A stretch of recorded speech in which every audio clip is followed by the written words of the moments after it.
কিয়ামতের ওই কঠিন ময়দানে 7 শ্রেণীর ব্যক্তিকে রব্বুল আলামিন তার আরশের নিচে ছায়া দিবেন। তার মধ্যে প্রথম শ্রেণীর ব্যক্তি হলো ইমামুন আদিল, যে ইনসাফের সাথে বিচার করে, যে জাস্টিস সমাজে সার্ভ করে, যে সুশাসন নিশ্চিত করে, ওই ইমামুন আদিল। আদিল শব্দটা বুঝছেন না? ইন্নাল্লাহা ইয়া'মুরু বিল আদল, পাইছেন? আদিল।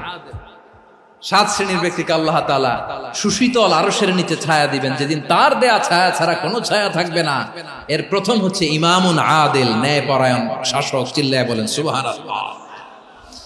আবার বিশ্বনবী বললেন, ইন্নাল মুকসিতিনা ইনদাল্লাহি আলা মানাবির মিন নূর আন ইয়ামিনির রহমান। কিয়ামতের দিন যারা ন্যায় পরায়ণ হিসেবে আল্লাহর সামনে দাঁড়াবে, কিয়ামতের দিন রব্বুল আলামিন তার আরশের ডান দিকে ওই ন্যায় পরায়ণ লোকদের জন্য আরশের ডান দিকে একটা নূরের